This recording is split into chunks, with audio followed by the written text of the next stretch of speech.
ਜਦੋਂ ਤੁਹਾਡੀ ਅੱਲਾ ਰਸੂਲ ਨਾਲ ਮੁਹੱਬਤ ਹੋਈ, ਉਹਦੇ ਨਾਲ ਜਦੋਂ ਕਨੈਕਸ਼ਨ ਜੁੜਨਾ ਵੇ ਤੇ ਫਿਰ ਉਹਨੇ ਜਿਹੜਾ ਵੇ ਨਾ ਤੁਹਾਡਾ ਕਹਿਣਾ ਵੇ ਕਿ ਨਬੀ ਨਾਲ ਵੀ ਮੁਹੱਬਤ ਕਰੋ, ਕਿਤਾਬਾਂ ਨਾਲ ਕੁਰਾਨ ਮਜੀਦ ਨਾਲ ਵੀ ਮੁਹੱਬਤ ਕਰੋ, ਮਾਂ ਬਾਪ ਨੂੰ ਵੀ ਸਾਰਿਆਂ ਨਾਲ ਹੀ ਹੈ। ਅਗਰ ਅਸੀਂ ਅੱਲਾ ਦੇ ਅਹਿਕਾਮਾਤ ਨਹੀਂ ਮੰਨਾਂਗੇ, ਉਹਦੇ ਰਸੂਲ ਦੇ ਹੁਕਮ ਨਹੀਂ ਮੰਨਾਂਗੇ ਤੇ ਫਿਰ ਆਪੋ 'ਚ ਦੁਸ਼ਮਣੀਆਂ ਰਹਿਣੀਆਂ ਨੇ। ਫਿਰ ਬੇਟੇ ਨੂੰ ਬਾਪ ਦੀ ਹਮੀਅਤ ਦਾ ਨਹੀਂ ਪਤਾ ਚੱਲਣਾ, ਮਾਂ ਦੀ ਹਮੀਅਤ ਦਾ ਨਹੀਂ ਚੱਲਣਾ। ਕਿਉਂ? ਉਹਨਾਂ ਦੇ ਵਿੱਚ ਜਿਹੜੀ ਮੁਹੱਬਤ ਹੈ ਖਾਲਸ ਉਹ ਅੱਲਾ ਦੀ ਹੈ, ਉਹ ਵਿੱਚ ਨਹੀਂ ਆਣ ਰਹੀ। ਅੱਲਾ ਦੀ ਮੁਹੱਬਤ ਉਦੋਂ ਆਉਣੀ ਹੈ ਜਦੋਂ ਅਸੀਂ ਨਮਾਜ਼ ਪੜ੍ਹਾਂਗੇ, ਕੁਰਾਨ ਪੜ੍ਹਾਂਗੇ, ਅੱਲਾ ਨੂੰ ਰਾਜ਼ੀ ਕਰਾਂਗੇ, ਜਿਨ੍ਹਾਂ ਕੰਮਾਂ ਤੋਂ ਉਹਨਾਂ ਮਨਾ ਕੀਤਾ ਉਹਨਾਂ ਤੋਂ ਮਨਾ ਹੋਵਾਂਗੇ। ਹਦੀਸ ਮੁਬਾਰਕਾ 'ਚ ਆਉਂਦਾ ਵੇ ਕਿ ਜਦੋਂ ਇਨਸਾਨ ਮਰ ਜਾਂਦਾ ਹੈ ਨਾ ਤੇ 3 ਕੰਮ ਉਹਦੇ ਨਹੀਂ ਮਰਦੇ। ਇੱਕ ਸਦਕਾ ਜਾਰੀਆ, ਕੋਈ ਉਹਨੇ ਦੁਨੀਆ ਦੇ ਉੱਤੇ ਕੰਮ ਜਿਹੜਾ ਵੀ ਉਹ ਕਰ ਗਿਆ, ਜਿੰਨੀ ਦੇਰ ਤੱਕ ਉਹ ਕੰਮ ਕਾਇਮ ਹੈ ਦਾਇਮ ਹੈ, ਕੋਈ ਨਲਕਾ ਲਵਾ ਗਿਆ, ਕੋਈ ਮਦਰਸਾ ਮਸਜਿਦ ਕੋਈ ਵੀ ਕੰਮ ਕਰ ਗਿਆ, ਉਹ ਕਾਇਮ ਹੈ, ਉਹਨੂੰ ਅਜਰ ਮਿਲਦਾ ਰਹੇਗਾ।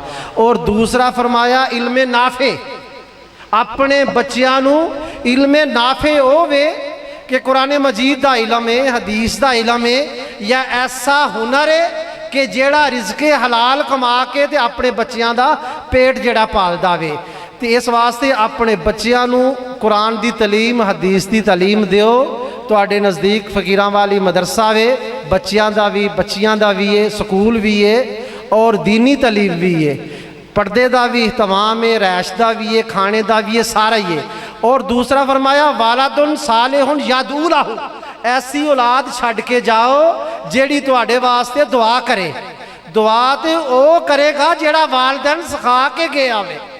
जिन्हें अपने बच्चों को सिखाया ही कुछ नहीं है, जिन्हें नमाज का आदी नहीं बनाया, सदका खैरात का आदी नहीं बनाया, हज की तलकीन नहीं की, अच्छे कलाम का जेड़ा वे उन्होंने कुछ सिखा के नहीं गया। लिहाजा ये मौका वे कि ये जेड़ा वे अपना वो बो के ऐसा बीज जाओ कि जो जाए तुहाडा बच्चा जेड़ा नमाज पढ़ के दुआ करे, सदका खैरात करे, तुहाडी कबर ते आए।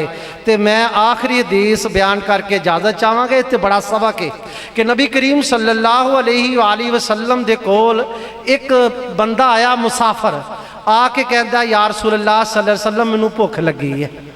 क्योंकि सारिਆਂ ਨੂੰ यकीन है पिंड विच भी बंदा जिहड़ा वे ਉਹਦੇ घर ਦਾ दरवाज़ा खड़कांदा है जिथों ਉਹਨੂੰ उम्मीद होए कि मैनू खाना या मेरी मदद हो जाएगी। ये बंदा जिहड़ा कोई हक की गल करेगा, लोग रात नूं या पर्दे नाल ਉਹਦਾ दरवाज़ा खड़कांदे ने। वो भी सहाबी जिहड़ा रात नूं आका अली सलातो वसलाम दी बारगाह च आया। मेरे आका अली सलातो वसलाम ने अपनी सारियां बीवियां नूं हुक्म दिता बई घर कोई खाण वास्ते चीज़ है वे।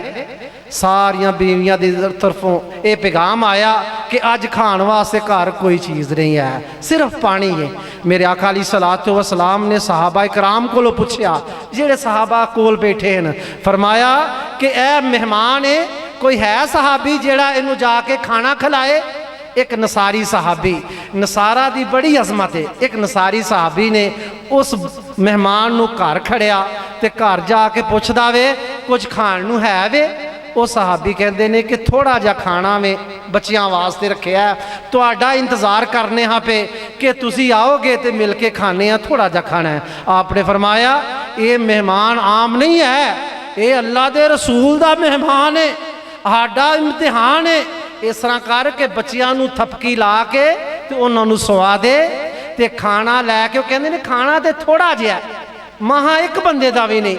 आपने माया खाना लैके दस्तरखान च आ जा, तो जो खाना रख लेंगी ना उदों दीवे नूं सही करन दे बहाने ना इहदी लाइट तेज़ करन दे बहाने इहदा दीवा जिहड़ा ना बुझा हड़ना। तू जो बुझा हड़ना तो तू बुझा के तुर जाई, बाकी मेरा काम है।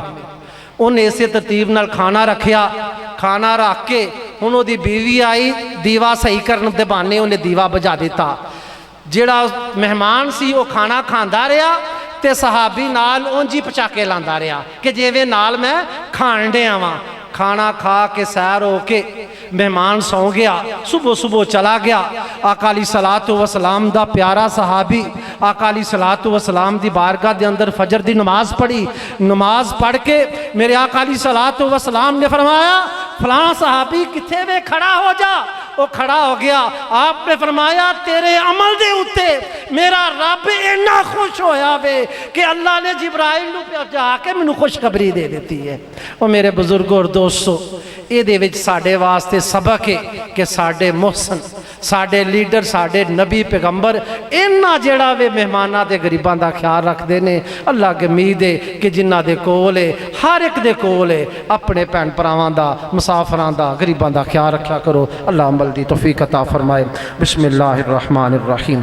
اللہم صلی علی سیدنا و مولانا محمد مبارک وسلم وصلی علیہ.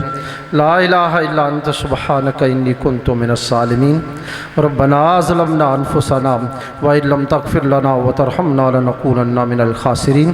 یا رب العالمین جو قرآن مجید پڑھا مالک جو تلاوت ہوئی فاتحہ خوانی ہوئی بیان ہوا نعت خوانی ہوئی مالک جو بھی نیک عمل ہوا ہے مالک تیری بارگاہ کے آگے پیش کرتے ہیں قبول و منظور فرما. آقا علیہ الصلوۃ والسلام کی بارگاہ کے اندر تحفتاً پیش کرتے ہیں قبول و منظور فرما. تمام انبیاء کرام کو مالک یہ تحفہ پیش کرتے ہیں قبول فرما.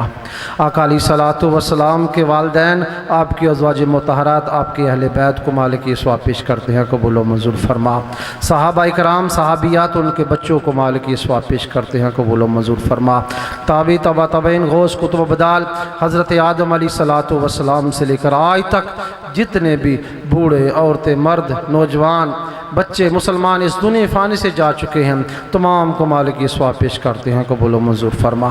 مالک خاص طور پر اس کا ثواب بھائی محمد ریاض لمبردار ان کی والدہ محترمہ کو مالک یہ ثواب پیش کرتے ہیں قبول و منظور فرما. ان کے والد کو یہ ثواب پیش کرتے ہیں قبول و منظور فرما. مالک ان کے خاندان کے اندر بھائی محمد رزاق جتنے بھی اس خاندان کے اندر لوگ رشتہ داروں کے اندر داد کے نانکی کی طرف جتنے بھی لوگ اس دنیا فانی سے جا چکے ہیں تمام کو مالک یہ ثواب پیش کرتے ہیں قبول و منظور فرما. حاضرین مجلس میں سے مالک اگر کسی کا کوئی عزیز اس دنیا فانی سے جا چکا ہے اس کو بھی یہ ثواب پیش کرتے ہیں قبول و منظور فرما. آقی ماچھی کے قبرستان میں جتنے بھی مسلمان مدفن ہیں تمام کو مالک یہ ثواب پیش کرتے ہیں قبول و منظور فرما.